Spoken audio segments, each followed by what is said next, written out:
चलिए आप लोग को मिर्जी केमिस्ट्री चैनल पे प्रिंस कुमार स्वागत करता है। आज से आप लोग का बैच ऑनलाइन लिया जाएगा।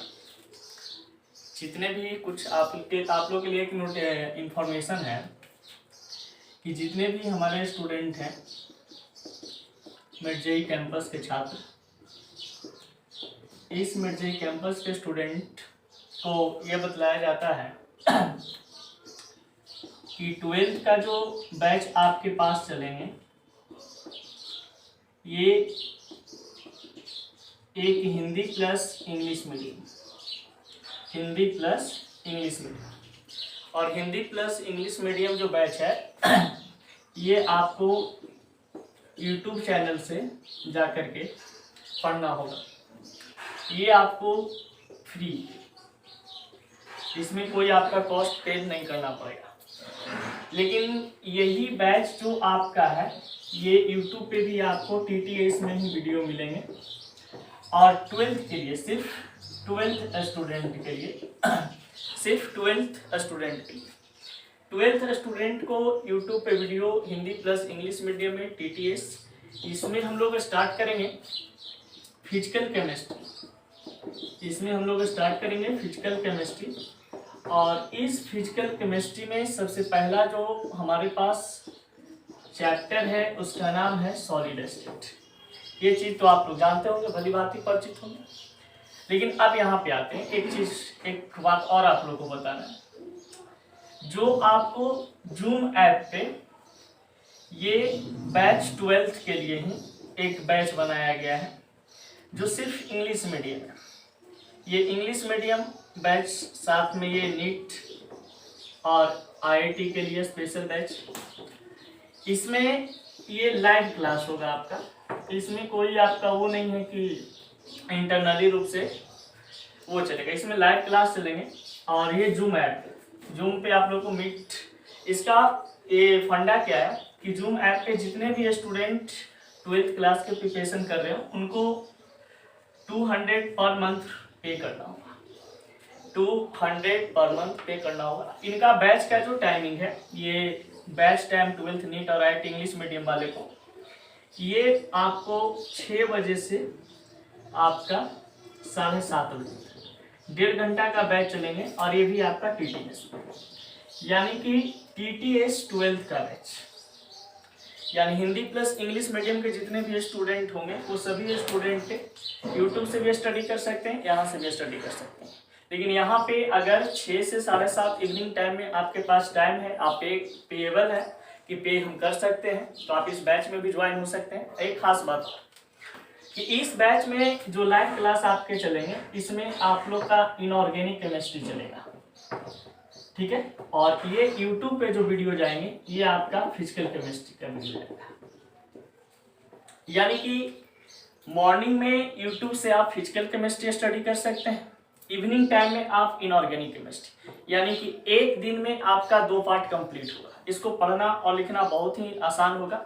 सबसे पहले क्या करना है कि आप लोग को एक कॉपी लेना है, उस कॉपी में एक फिजिकल का कॉपी, एक इनऑर्गेनिक का कॉपी। ऐसे भी हम बहुत पहले आप लोग को क्लास में बता चुके थे कि फिजिकल केमिस्ट्री का एक अलग कॉपी बनाइएगा और एक ऑर्गेनिक का अलग कॉपी बनाइएगा, इनऑर्गेनिक का अलग कॉपी बनाइएगा।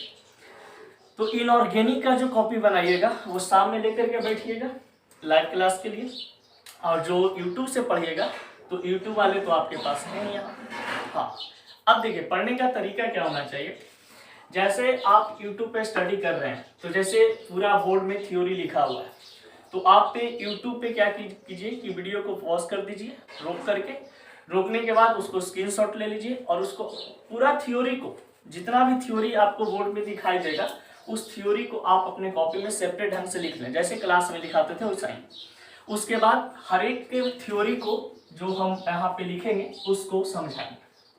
आप समझाएंगे तो पूरा समझाने के बाद जो रफ हमारे पास होता है, ऐसे हम लोग क्लास में भी यही काम करते थे, जो रफ हमारे पास होता था, जो हमारे पास थ्योरी होते थे उसका रफ नेमिंग करते थे या कुछ एक्स्ट्रा मटेरियल बताते थे आप लोग को। उस एक्स्ट्रा मटेरियल को बस क्या करना है कि अपने कॉपी में भी फेयर कॉपी या रफ कॉपी जैसा भी कॉपी कीजिए, उसके नीचे वो चीज़ लिख दीजिए। और एक चीज़ और, यूट्यूब पे से जो भी स्टूडेंट अपना वो पढ़ाई जारी करना चाहते हैं पढ़ सकते हैं, कोई दिक्कत नहीं है उसमें। बस यही है कि स्पेशल इंग्लिश मीडियम का वीडियो नहीं जाएगा, हिंदी प्लस इंग्लिश जाएगा, यानी कि एक लाइन हिंदी एक लाइन इंग्लिश। अब उसमें करना क्या है कि जो हिंदी मीडियम वाले स्टूडेंट हैं वो हिंदी को लिखेंगे, थ्योरी सिर्फ हिंदी को लिखेंगे, और इंग्लिश मीडियम वाले जो स्टूडेंट हैं जो वहाँ यूट्यूब से पढ़ रहे हैं सिर्फ इंग्लिश को कवर करेंगे, ठीक है। और कुछ ऐसा नहीं है कि अगर दोनों साथ में लिखना चाहते हैं तो लिख सकते हैं, नो प्रॉब्लम, ठीक है। आपके मर्जी है, जैसे आप लिखना चाहें लिख सकते हैं, कोई दिक्कत नहीं। लेकिन हाँ, फेयर कॉपी आप जरूर बनाएं, जैसे आपको क्लास में पढ़ाया जाता था वैसे ही यहाँ पे भी पढ़ाएंगे, कुछ और दिक्कत नहीं, ठीक है। तो यहाँ पे हम लोग काम करते हैं कि आज से 12th का यूट्यूब पे वीडियो जाएगा। तो यूट्यूब के लिए यहाँ पे आप लोग का क्लास आज सॉलिड स्टेट स्टार्ट करेंगे, यानी फिजिकल केमिस्ट्री का कुछ इंट्रोडक्शन, उसके बाद हम लोग आगे बढ़ेंगे।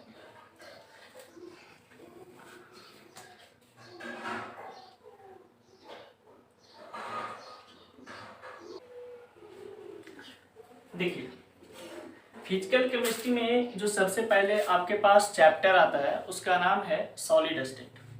अब इस सॉलिड स्टेट में सबसे पहले बताया जाता है कि आप लोग को जानकारी के लिए बता दें कि सॉलिड जो है एक प्रकार का मैटर होता है, यानी पदार्थ होता है। तो एक बात बताइए कि जब पदार्थ हमारे पास है, यानी कि मैटर जब हमारे पास है, तो उस मैटर को डिफाइन करने के लिए, यानी कि सबसे इम्पोर्टेंट चीज ये है कि अगर आप लोग को ये बात पता होना हो है कि अगर आप लोग को ये बात पता है कि हमारे पास जो सॉलिड स्टेट के बारे में पढ़ने जा रहे हैं उसका बेसिक क्लास है सबसे पहले मैटर पढ़ना, जो कि मैटर का इंग्लिश में वीडियो डाला गया भी है, उसको आप लोग पढ़ सकते हैं, कोई दिक्कत की बात उसमें नहीं होगी। अब बात यहाँ पर आती है क्या चीज कि सबसे पहले मैटर यानी कि पदार्थ क्या होता है।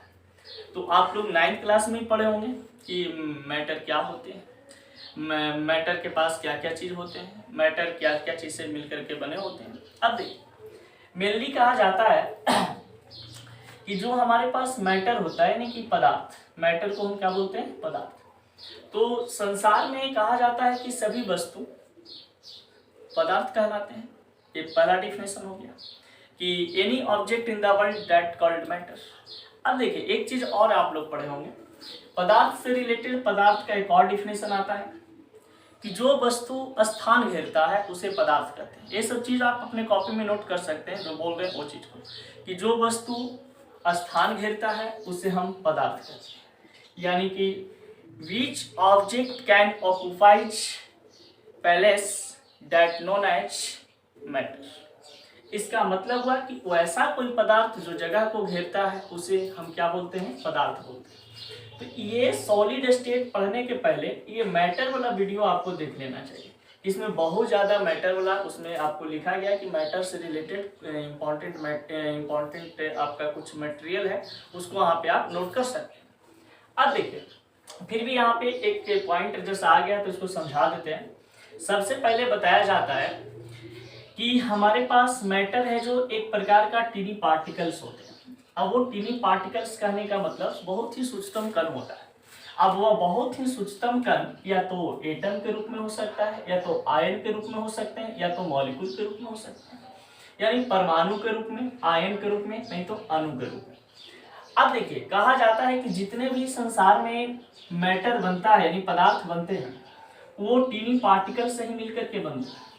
अगर आप टीनी पार्टिकल्स करने का मतलब नहीं समझ पा रहे होंगे तो छोटा सा पॉइंट बताते हैं, घरेलू ही जाते हैं। देखे होंगे कि एक छोटा छोटा बूंदी का वो बनता है, बूंदी होता है, बूंदी को एक छोटा सा एक बूंदी 2 बूंदी ऐसे मतलब कम से कम 5, 10, 20, 100 लेकर के एक मुट्ठी ऐसे करते हैं तो वो बूंदी आपका क्या बना देता है, एक लड्डू बना देता है। इसका मतलब कि लड्डू जो आपके पास है वो एक प्रकार का क्या है, मटेरियल है, यानी मैटर बन जाता है।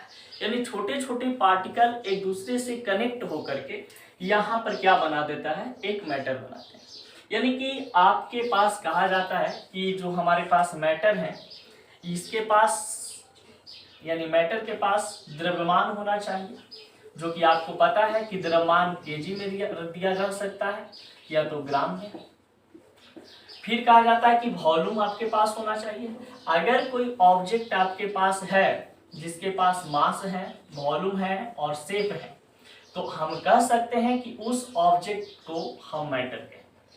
यानी कि कोई भी ऑब्जेक्ट, कोई भी वस्तु के पास यदि ये तीन चीज होता है, द्रव्यमान, आयतन और आकार, यानी कि मास, वॉल्यूम और शेप, तो उस ऑब्जेक्ट को हम क्या बोल देते हैं? मैटर।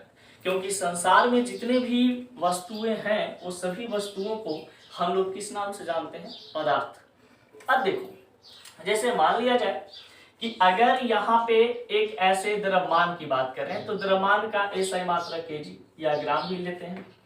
यहाँ पे आपके पास मीटर क्यूब या सेंटीमीटर क्यूब, यानी क्यूब के रूप में हम लोग वॉल्यूम को जानते हैं। शेप तो हमारे पास किसी भी रूप में हो सकते हैं, या तो स्फेरिकल हो सकते हैं, ठीक है, गोलाकार हो सकते हैं, फिर आप कह सकते हैं कोन के रूप में हो सकते हैं, शंकु के रूप में हो सकते हैं, सर्कल हो सकता है, वृत्त हो सकते हैं। इसका मतलब आपके पास है कि सबसे पहले ये चीज समझना है कि मैटर जो हमारे पास है, ये मैटर को फिजिकल स्टेट के अकॉर्डिंग, यानी कि भौतिक अवस्था के अनुसार इस मैटर को मुख्य रूप से तीन स्टेट में डिवाइड किया गया है।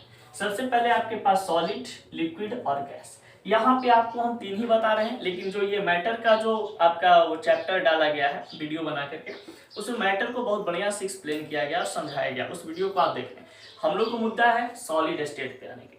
अब देखिए, यहाँ पे अब बात करते हैं कि हमारे पास सॉलिड स्टेट, तो सॉलिड स्टेट क्या होता है इसके बारे में जरा एक बार देखते हैं।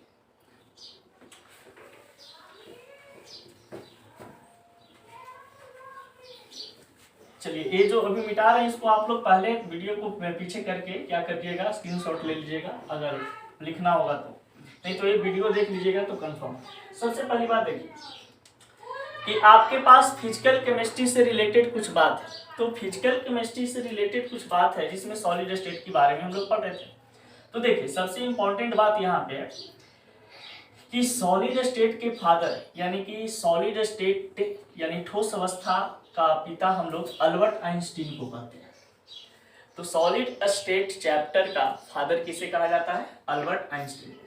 अब कहा जाता है कि solid state is type of matter, यानी ठोस अवस्था एक प्रकार का क्या होता है? पदार्थ होते हैं। सही बात है। अब देखते हैं यहाँ पे एक चीज, अगर आपको हम कह दें ब्रदर कि यहाँ पे सॉलिड है, यानी सॉलिड बोले तो ठोस, तो सॉलिड एक प्रकार का क्या होगा? मैटर होगा, यानी कि मैटर बोले तो पदार्थ होगा।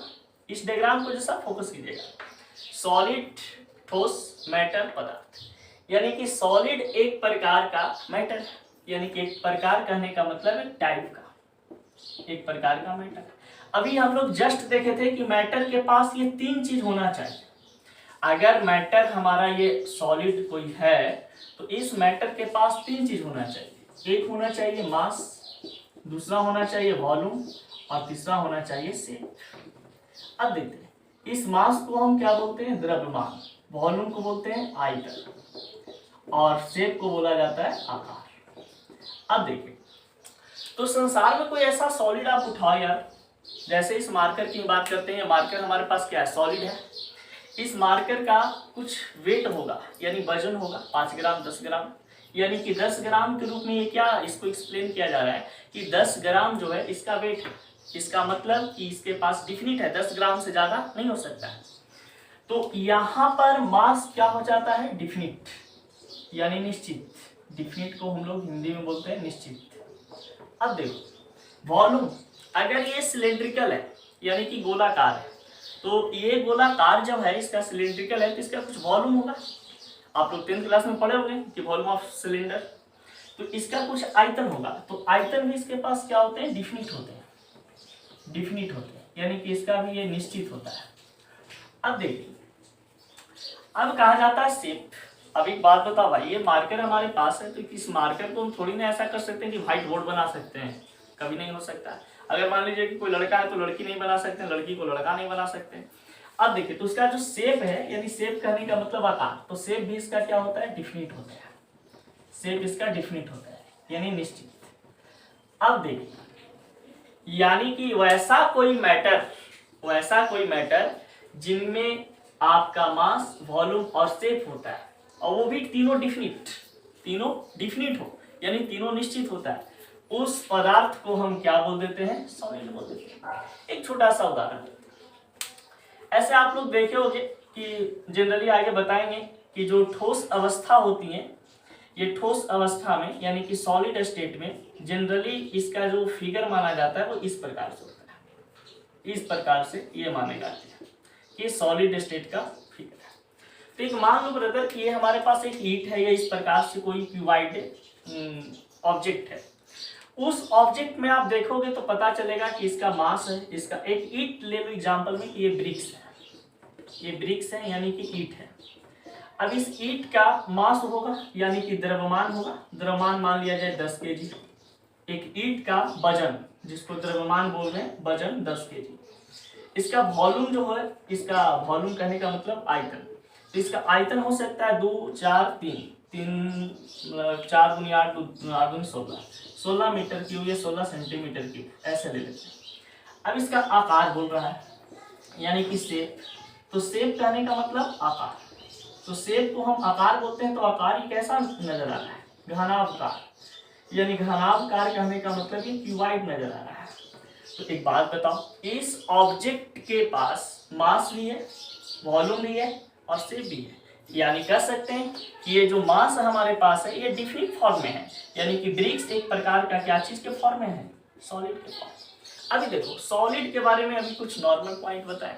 ऐसे देखो आप लोग 10th क्लास में 11th क्लास में ये पढ़ना होता है नहीं, फिर भी लोग 6 7 में ये सब बच्चे पढ़ लेते हैं। पदार्थ किसे कहते हैं, what is a matter, matter क्या होता है, how can define the matter, समझ गए ना। नहीं, बहुत सारी चीज ऐसे इसके बारे में पढ़ना शुरू कर देते हैं। एक जनरल बात है, जनरल नॉलेज की बात है, इतना समझाने की जरूरत नहीं है, ठीक है। आप लोग खुद समझदार हो, समझ सकते हो।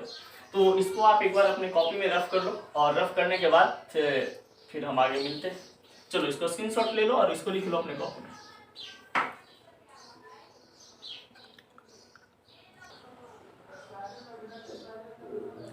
देखिए यहाँ पे जो सॉलिड स्टेट का कुछ थ्योरी है, जिसमें सॉलिड के बारे में एक्सप्लेन किया गया है। अब ये सॉलिड के बारे में जो एक्सप्लेन किया गया है, इस सॉलिड से रिलेटेड हम लोग देखेंगे कि सबसे पहले इसको लिख लीजिए, कैसे वो बताते हैं। कुछ स्क्रीनशॉट लेने के बाद, जैसे हम लोग क्लासरूम में काम करते थे कि जैसे बोर्ड पे पहले लिखा हुआ रहता था, उसको अपने कॉपी में लिख लेते थे आप लोग। तो ऐसा करते हैं कि आप इसको स्क्रीनशॉट ले लो, हम हट जा रहे हैं। स्क्रीनशॉट लेने के बाद क्या करना है कि आप इसको अपने कॉपी में पहले अच्छा से लिख देना, इतना थ्योरी को कॉपी में लिखने के बाद क्या करना है कि उसके बाद आपको इस थ्योरी को हम समझाएंगे, आराम से समझ लेना है, और समझ करके फिर इसमें कुछ जो रफ करेंगे, इससे इस थ्योरी से रिलेटेड कुछ जो रफ यहाँ पे काम करेंगे, उसको भी अपने कॉपी में लिखना है, ठीक है। यानी पहले लिखना है, समझना है, उसके बाद फिर रफ किया हुआ काम को लिखना है, ठीक है। यानी जैसे आप क्लासरूम में काम करते थे वैसे ही आपको अपने घर पे बैठ के काम करना है, ठीक है। देखिए और एक बात, आप जो इंग्लिश मीडियम में स्टूडेंट हैं, जो इंग्लिश मीडियम में पढ़ते हैं, उनको ये सिर्फ लिखना है, सिर्फ इंग्लिश वाले, सिर्फ इंग्लिश। जो हिंदी मीडियम के स्टूडेंट हैं, जैसे हमारे बहुत सारे स्टूडेंट जहानाबाद और अरवल जिला में बहुत सारे ऐसे स्टूडेंट हैं जो पढ़ रहे हैं डायनेमिक्स कोचिंग सेंटर में, तो वो सभी स्टूडेंट आप क्या करें कि इसको हिंदी में आप लिखें, ठीक है। और हिंदी में लिखें जाओ, और हिंदी में लिखने के बाद थ्योरी को फिर इसको हम समझाएंगे, तो जो रफ करेंगे उसको भी लिखना है थ्योरी के जस्ट नीचे, उसके बाद फिर समझना है, ठीक है। आप लोग के लिए एक काम, अगर जो बच्चे दोनों में लिखना चाहते हैं लिख सकते हैं, कोई प्रॉब्लम नहीं है, और उनके लिए बेनिफिट है, उनका लैंग्वेज स्ट्रांग होते चला जाएगा इंग्लिश वाला। अब देखिए यहाँ पे सॉलिड से रिलेटेड हम लोग बात कर रहे हैं कि सॉलिड क्या होता है। तो सबसे पहले आते हैं मुद्दा पे कि सॉलिड कहने का मतलब तो समझ में आ नहीं रहा होगा कि सॉलिड के मतलब तो सर एकदम समझाए थे कि सॉलिड क्या होता है। जैसे मान लिया जाए कि रोड पे आप जा रहे हैं और कोई बढ़िया चीज दिखाई दे दे आपको, समझ गए, देखते होंगे लोलवन के बहुत सारे लोग होते हैं जो रोड पे चलते हैं, सॉलिड चीज देखते हैं, अरे गदा वो सब सॉलिड होता है, सॉलिड तो सब है, लेकिन मान लिया जाए कि सॉलिड नहीं होता, कुछ ऐसा भी चीज है जो भाई सॉलिड है। जैसे हमारे पास ये व्हाइट बोर्ड देख रहे हैं, ये भी सॉलिड के रूप में है। ये जो वॉल देख रहे हैं, ये वॉल दीवार वगैरह ये सब है, ये सब भी क्या है, हमारे पास सॉलिड है। अब सॉलिड कहने का मतलब वो नहीं कि एकदम सॉलिड है, ठीक है। ढेर बुड़बक बन के देखते हैं, कहता है कि सॉलिड है सर, अरे बेवकूफ सॉलिड हुए, सॉलिड ही है, देखो यहाँ पे सॉलिड क्या है। सबसे पहले बात यहाँ पे बताया जाता है कि अभी सॉलिड के यानी ठोस के भी एक्सप्लेन कर रहे हैं कि ठोस से का फॉर्मेशन कैसे होता है, इसका प्रॉपर्टीज के बारे में एक्सप्लेन नहीं कर रहे हैं। अभी इसके बाद प्रॉपर्टीज आएंगे कि सॉलिड का प्रॉपर्टीज क्या होता है, उस प्रॉपर्टीज को यानी उसके गुण के बारे में पढ़ेंगे। तो हिंदी प्लस इंग्लिश मीडियम वाले स्टूडेंट यानी कि जो हिंदी में भी पढ़ना चाह रहे हैं, इंग्लिश में भी पढ़ना चाह रहे हैं, जो स्पेशल इंग्लिश है हिंदी में, वो इनके लिए काम है, कर लीजिए। देखिए ब्रदर, सबसे चीज यहाँ पे है कि इसको लिखने के बाद अब आपका काम है समझना। पहले समझ लो कि solid is defined as that form of matter which possesses rigidity, hence a definite shape and a definite volume। एक ठोस को परिभाषित करने के लिए उस पदार्थ में निश्चित आकार, आयतन तथा द्रव्यमान होता है। एकदम सही बात है, ये जो बात बताया गया आपको एकदम करेक्ट। देखिए अभी इसको हम समझा रहे हैं, डिलीट कर रहे हैं, डिलीट करने के बाद इस पॉइंट को समझाते हैं। देख क्या बोला है अभी कि किसी भी सॉलिड को यानी कोई हमारे पास ठोस जो होते हैं, ये ठोस उसको तभी आप कह सकते हैं अगर सॉलिड हमारे पास मैटर है, सॉलिड हमारे पास मैटर है यानी कि पदार्थ है। तो इस पदार्थ में कहा जाता है कि सॉलिड जब मैटर है तो इस सॉलिड के पास 3 प्रॉपर्टी होगा, और 3 प्रॉपर्टी आपको हम दिखा चुके हैं कि जितने भी मैटर होते हैं इस सभी मैटर के पास यानी कि मैटर एक प्रकार का सॉलिड है, एक टाइप का सॉलिड है। तो ये मैटर के पास 3 चीज है, जिसको सबसे पहले बोला जाता है मास, फिर बोलते हैं वॉल्यूम और फिर बोलते हैं शेप। तो मास कहने का मतलब द्रव्यमान, वॉल्यूम कहने का मतलब आयतन और शेप कहने का मतलब आकार। जिस ऑब्जेक्ट में यानी कि जिस मैटर में, इस मैटर कहने का मतलब ऑब्जेक्ट भी इसको हम बोल सकते हैं यानी वस्तु, ये वस्तु। तो देखिए अगर जिस ऑब्जेक्ट में ये द्रव्यमान, आयतन, आकार यानी मास, वॉल्यूम और शेप, ये तीनों क्या हो जाए, डिफिनिट हो जाए, यानी कि तीनों आपका निश्चित हो, उसको हम बदल नहीं सकते हैं। ये पहला कंडीशन होता है सॉलिड का कि अगर आपके पास कोई सॉलिड है तो उसको आप कुछ कर नहीं सकते। जैसे आपके घर में चौकी वगैरह या पलंग वगैरह आप रखे हुए हैं, तो आप बताइए उसका जो वजन होगा, क्या वजन को आप कम कर सकते हैं? नहीं। क्या उसका आकार को आप बदल सकते हैं बिना एक्सटर्नल फोर्स लगाए हुए? कोई बाहरी बल बिना आरी उस्तूरा लगे उसमें कुछ काम कर सकते हैं? नहीं कर सकते हैं। फिर कहा जाता है उसका आयतन में कोई आप कंप्रोमाइज नहीं कर सकते हैं। 6x4 का चौकी है तो उसको आप 6x10 का बना दीजिएगा, नहीं बना सकते। यानी कि ये तीनों चीज आपका डिफिनिट है। अब बात आती है यहाँ पे, मान लीजिए कि अब कोई ऐसा सॉलिड है, मान लीजिए कि यहाँ पे 5 फीट 3 इंच के कोई लड़की है, ठीक है। अब उसका वजन है कितना, 60 kg, मान के चलते हैं 60 kg। अब उसको आप बदल दीजिएगा कि 60 kg उसका वजन है भाई, तो 60 kg वजन रहेगा। यानी कि एकदम वैसा आपके पास सॉलिड ठोस जिसका द्रव्यमान डिफिनिट हो। आयतन मान लीजिए कि 5/3 उसका हाइट था भाई, तो 5/3 से उसको 6/4 कर दोगे, नहीं कर सकते हो। या 3/2 कर दोगे, नहीं कर सकते हो, यानी डिफिनिट है। अब मान लीजिए कोई लड़की का शेप करने का मतलब तो आप लोग तो बेटा आकार समझ ही सकते हो, शेप करने का मतलब फिगर भी होता है। तो अब देखिए, तो उसका फिगर के क्या तुम बदल सकते हो? नहीं बदल सकते। यानी ये सभी चीज आपका क्या चीज है, डिफिनिट है। और जब डिफिनिट हो जाते हैं तो डायरेक्ट कहेंगे कि अरे भाई चाहे तो ई वाला रहे या तो ई वाली रहे, ये क्या हो जाएंगे, सॉलिड हो जाएंगे। समझ गए? अगर कोई लड़का है तो वो भी लड़का, अगर लड़की है तो भी लड़की, क्या हो जाएंगे, सॉलिड। यानी फर्स्ट कंडीशन है सॉलिड होने का। अब देखते हैं second point. The molecules, atom और ion in a solid are closely packed, they are held together by strong force. देखिए सही बात बताया, ठोस अवस्था वाले पदार्थ में उपस्थित परमाणु या अणु जो होते हैं तो वो एक दूसरे के साथ चिपके हुए होते हैं। जैसे अभी एग्जांपल बताया था कि एक बूंदी का छोटा छोटा सा पॉइंट यानी एक वो आपके पास वो है, और मान लीजिए कि उसको बहुत सारा ऐसे करके ऐसे कर देते हैं तो एक बन जाता है लड्डू, बनता है ना। इसका मतलब है कि आप देखते हैं यहाँ पे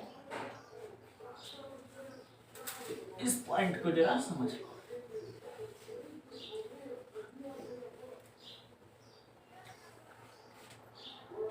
मान लिया जाए ये था फर्स्ट वाला का, ये सेकंड वाला का समझा रहे थे।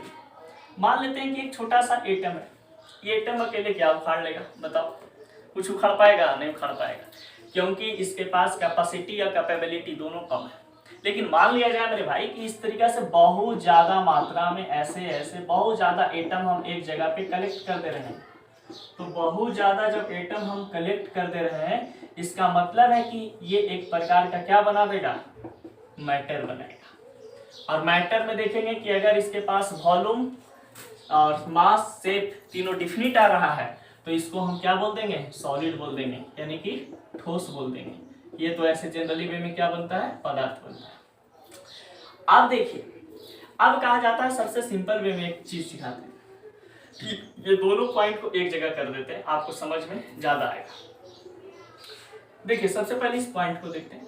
कहा जाता है कि हमारे पास जितने भी सॉलिड बनाए जाते हैं वो सॉलिड को एक्सप्लेन ऐसे कर सकते हैं। ये सॉलिड हमारे पास बन गया, सॉलिड का एक फिगर बन गया। अब देखो ये सॉलिड का जो फिगर है, यहाँ पे एक पार्टिकल, अब पार्टिकल कहने का मतलब एक चीज और समझिए, अगर इसमें आपको स्पीसीज मिलता है तो स्पीसीज कहने का मतलब पार्टिकल होते हैं। एक्स्ट्रा नॉलेज, एटम आयन, यानी पार्टिकल कहने का मतलब कण, एटम कहने का मतलब परमाणु और आयन कहने का मतलब आयन। स्पीसीज जो शब्द है, ये स्पीसीज शब्द का मतलब यही होता है, स्पीसीज। स्पीसीज तो ये स्पीसीज कहने का मतलब जहां पर भी वर्ड आता है, यदि ये पार्टिकल या तो एटम या तो आयन, तो इसका मतलब समझेंगे कि स्पीसीज की बात कर रहा है। अब देखो ये स्पीसीज यहाँ पे है, यहाँ पे, यानी कि सभी जगह पे, यहाँ पे, यहाँ पे, यहाँ पे, सभी जगह पे एक स्पीसीज प्रेजेंट है। यानी कि एक एटम यहाँ पे है, एक एटम यहाँ पे है, एक एटम यहाँ पे है, एक एटम यहाँ पे है, यानी प्रत्येक कॉर्नर पे एक एक एटम प्रेजेंट है। अब बहुत सारे एटम मिल करके ये एक प्रकार का क्या बना रहे हैं, एक पदार्थ बना रहे हैं। और ये कैसा पदार्थ बन रहा है, तो ये सॉलिड पदार्थ बन रहा है, यानी कि सॉलिड मैटर बन रहा है।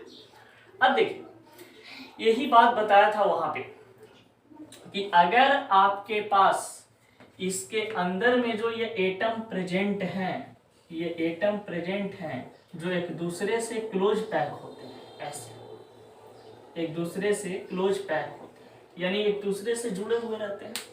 या तो आपके पास कोई मॉलिक्यूल्स हो या आयन हो या पार्टिकल हो, किसी भी सॉलिड की अगर हम बात करते हैं तो उस सॉलिड में आपका जितने भी पार्टिकल या एटम प्रेजेंट होते हैं, उपस्थित होते हैं, वो सभी आपका एटम या आयन एक दूसरे से जुड़े हुए रहते हैं। जैसे एक सिंपल वे में आपको हम बताते हैं, मिट्टी का एक ढेला लीजिए, मिट्टी का एक ढेला, उस मिट्टी का ढेला में देखिएगा एक छोटा छोटा सा पार्टिकल जो मिट्टी का कण है वो बहुत ज्यादा मात्रा में एक दूसरे के साथ कंबाइंड होता है, और कंबाइंड होने के बाद वो कहा जाता है कि एक दूसरे के बीच में बॉन्ड भी बनाता है। वही बॉन्ड यहाँ पे बनते हैं। ये एटम मान लिया जाए ब्रदर, ये वाला एटम, ये वाला एटम और ये वाला एटम, ये वाला एटम एक दूसरे के साथ कैसा बॉन्ड बना रहा है जी, तो ये मजबूत बंधन बना रहे हैं। अब मजबूत बंधन बनाने का मतलब कि ये कैसा स्ट्रॉन्ग बॉन्ड बना रहा है, ये स्ट्रॉन्ग बॉन्ड बना रहे हैं। अब देखिए, अब ये स्ट्रॉन्ग बॉन्ड बनाते हैं तो इसे तोड़ने के लिए भी तो एनर्जी लगाना पड़ेगा ना भाई। जब किसी चीज को हम जोड़ रहे हैं तो जोड़ने के बाद तोड़ना पड़ता है, समझ गए ना, जोड़ने के बाद तोड़ना पड़ता है। जैसे मान लिया जाए कि ये एटम हमारे पास था, ठीक है, और ये एटम हमारे पास थी। अब इसको जोड़ने में जितना एनर्जी लगा होगा उतना इसको तोड़ने में भी एनर्जी लगेगा। तो अब देखिए, ये अगर लड़का, यानी कि ये जो लड़का है, ये जो लड़की है, यानी कि ये बॉय एटम, ये गर्ल एटम, यानी एक एटम बी है, एक एटम जी है, दोनों रहेगा बी जी, समझ गए, यानी कि B for boy, G for girl. अब देखिए इन दोनों के बीच में जब कंबाइंडिंग हो रहा होगा, इन लोगों के बीच में क्या लग रहा होगा, फोर्स लग रहा होगा।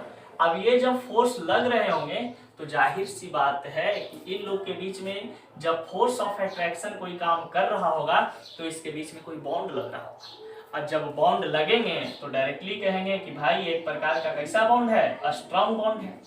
यानी कि जब भी कोई एक एटम किसी दूसरे एटम के संपर्क में आता है, जब भी कोई एटम दूसरे एटम के संपर्क में आता है तो उसके बीच में फोर्स ऑफ अट्रैक्शन काम करता है, यानी आकर्षण बल काम करता है, और वही आकर्षण बल के कारण उसके बीच में एक प्रकार का स्ट्रॉन्ग फोर्स लगते हैं। यदि फोर्स ऑफ अट्रैक्शन मान लिया जाए कि एक एटम के बीच में कम लगेंगे, तो उनके बीच में स्ट्रॉन्ग बॉन्ड नहीं बनेगा बल्कि कमजोर बॉन्ड बनेगा। देखिए बात वहां पे यही चीज है। एक कहानी सुना, मान लिया जाए, ऐसे भी हम लोग के क्लास में कहानी चल रहा था, ये सब टाइम पास के लिए। देखिए यहाँ पे भी वही चीज, मान लिया जाए कि एक हमारे पास पप्पू है, ठीक है, पप्पू एक नाम का लड़का है। अब कोई पप्पुआइन के साथ उसका कनेक्शन मिल गया है। अब देखिए बात यहाँ पे कि एक एटम पप्पू, एक पप्पुआइन। अब क्या होता है कि एक एटम है, ये एटम है, एक एटम के बीच जब मिलेगा ऐसे, तो एक क्या बनाएगा, वो सॉलिड का निर्माण करेगा। अब जब सॉलिड का निर्माण करेगा तो देखिएगा, अगर ये पप्पू इस पप्पुआइन के साथ फोर्स ऑफ अट्रैक्शन, यानी कि इसके साथ ये जो पप्पू था इस पप्पुआइन के साथ यदि फोर्स ऑफ अट्रैक्शन यहाँ पे क्या कर रहा होगा, कम लगा रहा होगा, तो इन दोनों के बीच में रिलेशनशिप ज्यादा स्ट्रॉन्ग नहीं होगा, ये तुरंत ब्रेकअप हो जाएगा। लेकिन इस दोनों के बीच में यदि स्ट्रॉन्ग फोर्स ऑफ अट्रैक्शन काम कर रहे होंगे, तो इनके बीच में कैसा बॉन्ड बनेगा, स्ट्रॉन्ग बॉन्ड। और स्ट्रॉन्ग बॉन्ड यदि ब्रेकअप नहीं होता है, तो वही चीज हमारा क्या होता है, मैटर। तो ये हमारा सेकंड पॉइंट वाला का डिस्कशन था। अब देखिए, solid have different volume, shape, slow diffusion, low vapour pressure, unique properties of being. सबसे इंपॉर्टेंट चीज क्या है वो देखिए, इस पॉइंट के बारे में समझा है कि जो सॉलिड होता है वो हार्ड होता है, सही बात है। जिसके बीच में स्ट्रॉन्ग फोर्स लगेंगे वो क्या होगा, हार्ड होगा। जैसे सीमेंट और बालू में स्ट्रॉन्ग बॉन्ड लगता है तो वो क्या बन जाता है, हार्ड बनता है। तो हार्ड सब्सटेंस बनाने के लिए, आपको रिजिड बनाने के लिए स्ट्रॉन्ग फोर्स की आवश्यकता पड़ेगी। और स्ट्रॉन्ग फोर्स आप किस रूप में उसको दे रहे हैं, आपकी मर्जी। अब देखा है, ठोस के पास निश्चित आकार होते हैं, आयतन होते हैं, निश्चित आकार होते हैं, धीरे धीरे विखंडन तथा बाष्पीकरण क्षमता कम होता है। देखिएगा, किसी भी सॉलिड को आपके पास शेप, साइज, द्रव्यमान यानी मास, ये सभी चीज अवेलेबल होंगे। स्लो डिफ्यूजन करने का मतलब वो धीरे धीरे विखंडित होता है। जैसे एक बात बताओ, चीनी आपके पास क्या है, सॉलिड है। अब चीनी को तुम पानी में डालोगे तो क्या चीनी तुरंत, मतलब पानी में डालने के साथ तुरंत खत्म हो जाता है, नहीं, कुछ पल के लिए वो टाइम देता है। अभी समय ऐसा है, देख सकते हो आप लोग कि होता है कि नहीं होता, आप आराम से बता सकते हो। इसका मतलब है कि एक गिलास पानी लीजिए, उसमें आप चीनी को डालिए, चीनी एक प्रकार का सॉलिड है, उसमें देखिएगा डालने के बाद कि वो धीरे धीरे, मतलब अगर एक्सटर्नल फोर्स आप नहीं लगाते हैं तो हो सकता है कि वो एक आध घंटा नहीं 10-15 मिनट टाइम ले ले डिजोल्व होने में पानी में। लेकिन अगर आप एक्सटर्नल फोर्स कोई चम्मच वगैरह से गिलास में ऐसे चीनी डाल के ऐसे करते हिलाते हैं तो हो सकता है कि वो तुरंत डिजोल्व हो जाए। लेकिन फिर भी क्या होता है, धीरे धीरे विखंडित होता है, धीरे धीरे चीनी के पार्टिकल टूटते हैं। अब देखिए, इनका वेपर प्रेशर भी क्या होता है, लो वेपर प्रेशर होता है, यानी कि इनका बाष्पीकरण क्षमता जो होता है, यानी कि जो उड़ने का क्षमता होता है वो कम होता है गैस का सबसे अधिक, यानी वो गैस तुरंत इवोपरेट हो जाता है, बाष्प में बदल जाता है।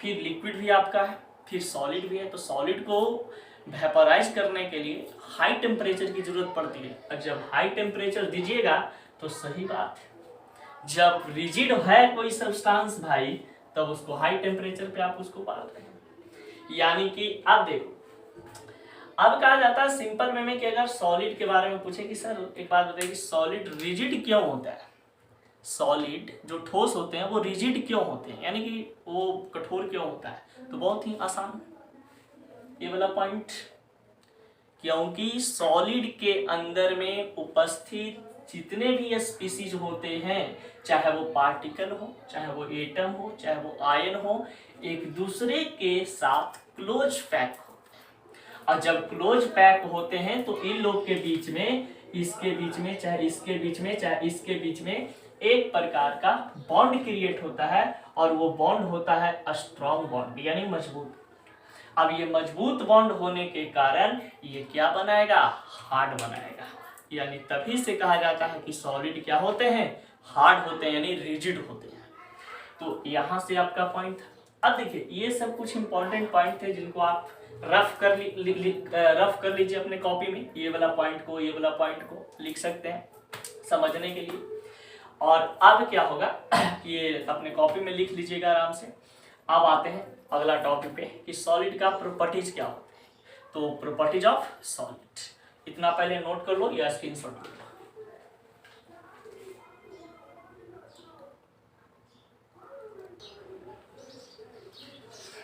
देखिए यहाँ पे प्रॉपर्टीज ऑफ सॉलिड यानी कि सॉलिड के बारे में हम लोग स्टडी करने वाले हैं, उसके प्रॉपर्टीज के बारे में।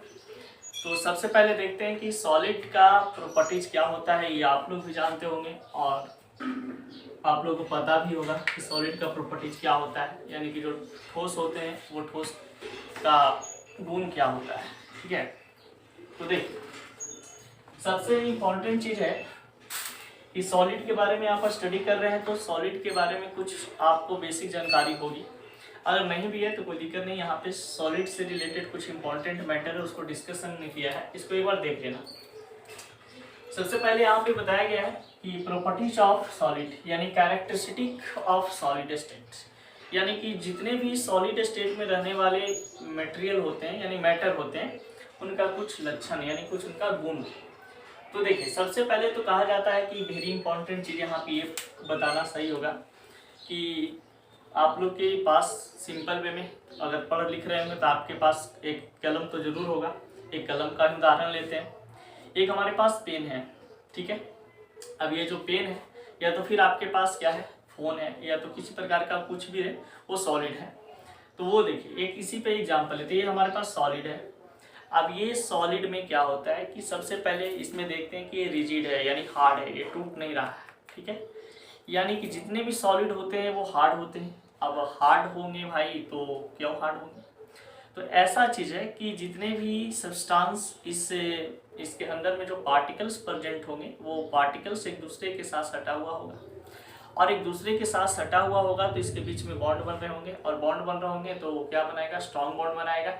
और जब स्ट्रॉन्ग बॉन्ड बनाएगा तो क्या होगा, वहाँ पे आपका वो एक कठोर पदार्थ का निर्माण करेगा।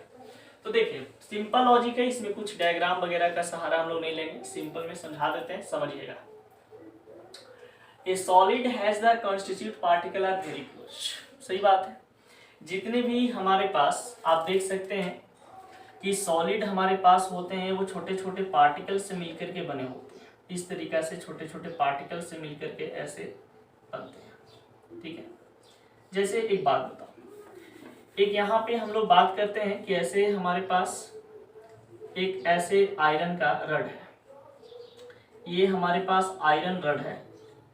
अब ये आयरन रड में देख सकते हैं कि ये जो एटम प्रेजेंट होंगे ये Fe का होगा, ये Fe का होगा, Fe का होगा, Fe का होगा, Fe का, यानी सभी जगह Fe एटम प्रेजेंट है आयरन रड में।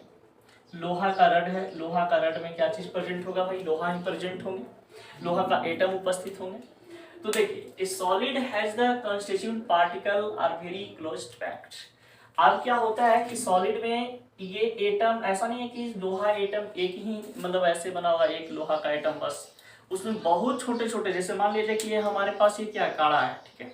अब ये काड़ा हम मान लीजिए स्टील का या किसी चीज का पहने हुए, लोहा का पहने हुए हैं, तो ऐसा नहीं है कि इसमें मतलब कुछ अनदर सब्सटेंस मिला हुआ, सिर्फ इसमें आयरन है यानी लोहा है।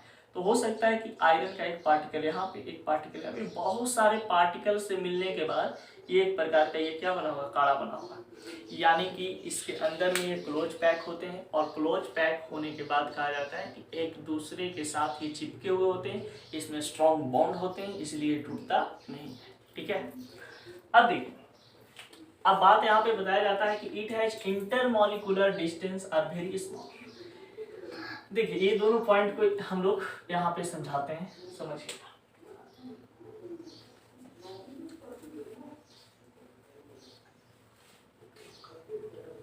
देखिए जैसे ही आपके माइंड में यहाँ पे आए कि सॉलिड क्या है, तो सबसे पहले इस प्रकार से आप एक स्ट्रक्चर ड्रा कर लो, ठीक है।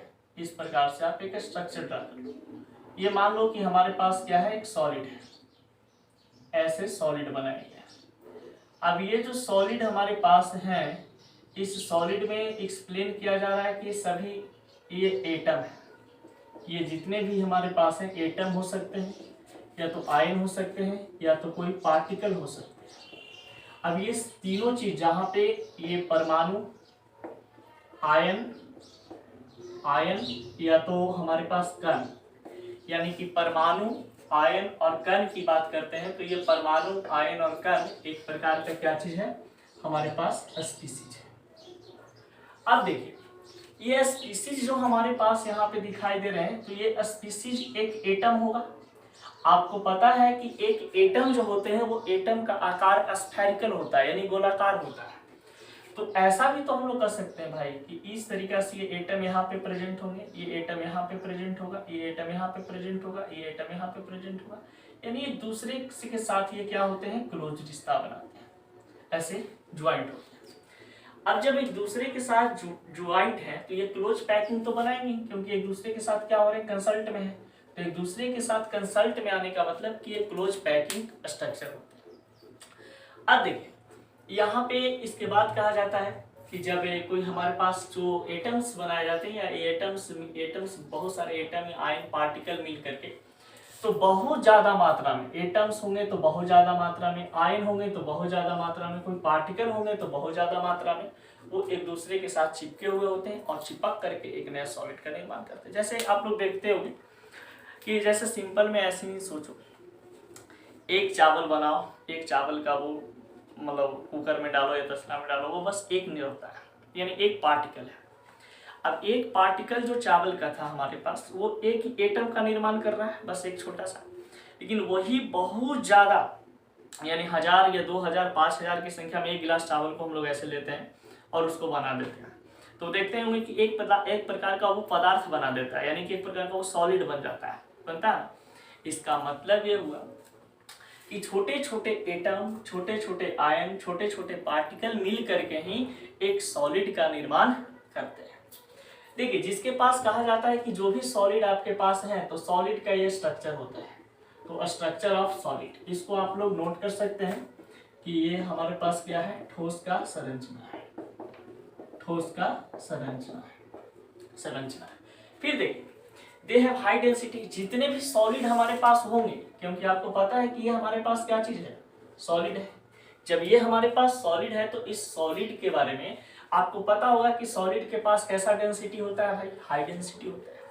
तो जितने भी सब्सटेंस हमारे पास सॉलिड फॉर्म में होते हैं उनका डेंसिटी हाई होता है, यानी उच्च होता है। देखते होंगे कि जो ज्यादा मोटकी होती है उसका ज्यादा डेंसिटी होता है, जिसका स्लिम यानी कि डेंसिटी करने का मतलब वो स्पेस को क्या करता है, ज्यादा कवर करती है। ठीक है, देखते हैं जो स्लिम लड़की है, स्लिम लड़का, वो क्या होता है, हल्का सा भी जगह में क्या हो जाता है, सो जाता है। इसका मतलब उसका डेंसिटी क्या है, कम है। ठीक है, तो जो हार्ड है, जो फैट्स उसमें है, यानी कि वो आपका डेंसिटी हाई रखेगा, और जो स्लिम है उसके पास डेंसिटी लो होगा। तो अब देखते हैं दे आर इनकम्प्रेसिबल, यानी कि हम यहाँ पे कह सकते हैं कि जितने भी सॉलिड होते हैं वो दबने योग्य नहीं होता है। जब सॉलिड भाई हार्ड होगा, कठोर होगा, तो सॉलिड को हम दबा सकते हैं, नहीं दबा सकते हैं। अब आपको हम ईंट दे दें ला करके, पत्थर दे दें ला करके, वो सॉलिड है, बोलेंगे बेटा इसको दबाओ जरा, दबेगा? आपके हाथ से नहीं दबेगा। इसका मतलब है कि उसमें intermolecular force of attraction high था, यानी कि एक मॉलिक्यूल दूसरे मॉलिक्यूल या एक एटम दूसरे एटम के साथ क्या हो रहे हैं, कनेक्ट हो रहे हैं हाई फोर्स ऑफ अट्रैक्शन के द्वारा। अब कहा जाता है कि it has melting and boiling point. ये चीज तो आप लोग बचपन से ही जान रहे होंगे, melting point, boiling point solid का क्या होता है, कुछ होता है। जैसे लोहा को पिघलाने के लिए, लोहा को यदि आपको मेल्ट करना है, यदि मान लिया जाए कि हमारे पास ये लोहा है, इस लोहा को पानी जैसा बनाना है, द्रव यानी लिक्विड स्टेट में इसे बनाना है, तो लिक्विड स्टेट में बनाने के लिए इसे कम से कम हम इस आयरन को, लोहा का जो क्वथनांक होते हैं या गलनांक जो होता है वो 3500 डिग्री सेल्सियस होता है, एल्युमिनियम का 2700 डिग्री सेल्सियस होता है। ये सब चीज़ आप अपने कॉपी में नोट कर सकते हैं, कहीं पे नोट लिखकर, कि लोहा का क्वथनांक 3500 डिग्री सेल्सियस, एल्युमिनियम का क्वथनांक आपका 2700 डिग्री सेल्सियस, यानी कि बॉइलिंग पॉइंट ऑफ आयरन आपका 3500 degree Celsius, boiling point of aluminium 2700 degree Celsius. यानी बहुत इसी मात्रा में बहुत सारे ऐसे सॉलिड होते हैं जिनके बारे में बताया जाता है कि आपके पास बहुत सारे ऐसे सॉलिड हैं जिनका मेल्टिंग पॉइंट और बॉइलिंग पॉइंट क्या होता है, अधिक होता है। अब एक बात सुनो, फिर कहा जाता है आयोनाइजेशन एनर्जी। कोई ऐसा बात करते हैं भाई कि जैसे मान लिया जाए कि हमारे पास कोई सॉलिड एटम है, अब उस सॉलिड एटम को ब्रेक करना है, तोड़ना है, तो याद करो वो आयोनाइजेशन एनर्जी जो 11 क्लास में पढ़ाए थे। आयोनाइजेशन एनर्जी का मतलब होता है कि यदि किसी एटम से इलेक्ट्रॉन को बाहर निकालना होता है तो उसमें हम एक प्रकार का एनर्जी लगाते हैं, वही एनर्जी आयोनाइजेशन एनर्जी कहलाता है। जब किसी विलगित यानी आइसोलेटेड गैसियस एटम में हमारा इलेक्ट्रॉन को बाहर निकालना होता है तो आयोनाइजेशन एनर्जी देते हैं, तो हमारा इलेक्ट्रॉन क्या हो जाता है, बाहर निकल जाता है। अब देखिए they possess rigidity because closed packing species each other. देखिए कहा जाता है कि रिजिडिटी यानी कि सॉलिड को रिजिड होने का मतलब है कि ये क्लोज पैकिंग स्पीसीज एक दूसरे के साथ बनाते हैं, एक दूसरे के साथ क्लोज्ड पैक बनाते हैं। In solid particles occupies fix position. अब देखिए ये इस सॉलिड में इस एटम का ये यहाँ पे नहीं प्रेजेंट हो सकता है, यहाँ पे नहीं प्रेजेंट हो सकता है, यहाँ पे नहीं प्रेजेंट हो सकता है। इसका फिक्स पोजीशन है कि जब वो कॉर्नर पर है तो कॉर्नर पर ही रहेगा, ठीक है। तो ये होती है सॉलिड की कुछ बातें। अब देखिए सॉलिड को हम लिक्विड में भी बदल सकते हैं, एक छोटा सा कंसेप्ट है, इसको जरा देखिएगा। इसको तो स्क्रीनशॉट आप लोग नहीं लिए होंगे।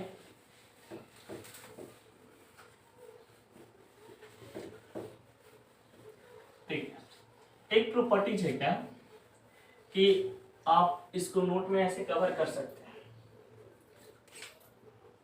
ऐसे नोट में कवर कर सकते हैं। अगर कोई आपके पास सॉलिड सब्सटेंस है यानी आपके पास कोई ठोस सब्सटेंस है, इसको यदि आप टेम्परेचर दीजिएगा यानी कि हाई टेम्परेचर देते हैं, तो हाई टेम्परेचर कहने का मतलब उच्च ताप, तो उच्च ताप देने पर ये सॉलिड आपका किस फॉर्म में बदल जाएगा, लिक्विड के फॉर्म में यानी द्रव के फॉर्म में। अगर ये लिक्विड को हाई टेम्परेचर देते हैं, हाई टेम्परेचर देते हैं यानी उच्च ताप देते हैं, तो ये लिक्विड जो है आपके पास किस फॉर्म में बदल जाएंगे, गैस के फॉर्म में, ये बदल जाएगा गैस के फॉर्म में। यानी कि सॉलिड को, किसी भी सॉलिड को, जैसे मान लिया जाए कि एक सिंपल सी बात हम बताते हैं, सॉलिड में यहाँ पे हम लोहा को ले लेते हैं, लोहा आयरन,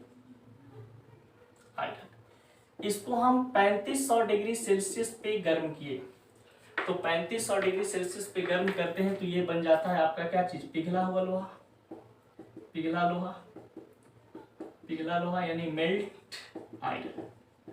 अब ये मेल्ट आयरन को हाई टेम्परेचर पे हम हीट करेंगे, यानी मान लिया जाए कि इसको हम 3700 डिग्री सेल्सियस टेम्परेचर दे दिए, उससे ज्यादा, तो ये क्या बन जाएगा आपके पास, गैसियस आयरन, गैसियस आयरन यानी कि गैसीय लोहा, गैसीय लोहा। अब एक चीज देखिए, जब हम किसी सॉलिड को, लोहा हमारे पास सॉलिड थे यानी कि इस फॉर्म में ये बंदा प्रेजेंट था ऐसे, अब ये पिघला हुआ लोहा बन चुका है यानी इस फॉर्म में, और ये गैसियस फॉर्म कहने का मतलब ऐसे यानी कि इस प्रकार से, ठीक है। तो इस फॉर्म में अगर आपको समझाना चाहे तो समझ सकते हैं कि अगर कोई सॉलिड को हम हाई टेम्परेचर दे रहे हैं तो वो 3500 डिग्री सेल्सियस, तो वो मेल्ट आयरन बना रहा है, मेल्ट आयरन को 3700 डिग्री सेल्सियस दे रहे हैं तो वो गैसियस आयरन बना रहा है। इसका मतलब है कि ये, इसको हम पिघला दिए, इसको उड़ा दिए, उड़ने वाला गैस होता है, पिघलने वाला लिक्विड होता है, और जो स्टेबल यानी कि आपका जो कांस्टेंट पॉइंट पे होता है यानी कांस्टेंट उसका जो पार्टिकल्स प्रेजेंट होते हैं उसे हम आयरन कहते हैं। ये था कुछ आपके पास सॉलिड। हाँ एक चीज और बता दें, ये जो फिनोमिना है इस तरीका से कि सॉलिड से लिक्विड बनाना है, लिक्विड से गैस बनाना है, तो इसमें क्या होता है, टेम्परेचर का इंक्रीजमेंट होता है, इसमें टेम्परेचर इंक्रीज होता है।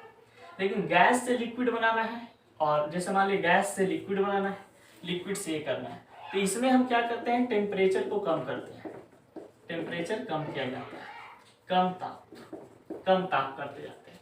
जैसे अब गैस से हमको लिक्विड बनाना है तो इसको हम टेम्परेचर कम करेंगे तो ये बन जाएगा। जैसे पानी, बर्फ का एग्जांपल समझ सकते हो, बर्फ हमारे पास है, उसको सनलाइट की उपस्थिति में टेम्परेचर दिए तो वो पिघल गया, पानी बन गया, पानी को क्या कर दिए और गर्म किए तो वो गैस वेपर बन जाता है। और जैसे ही वेपर को हम टेम्परेचर कम पर रखते हैं तो वो फ्रीज में रख दीजिए तो वो पानी बन जाता है, और पानी को और कम टेम्परेचर दीजिएगा तो वो बर्फ बन जाते हैं। तो आप उस तरीके से भी समझ सकते हैं। तो ये सॉलिड का कुछ फॉर्मेशन था, इसको आप नोट कर लो इतना, और इसके आगे देखते हैं।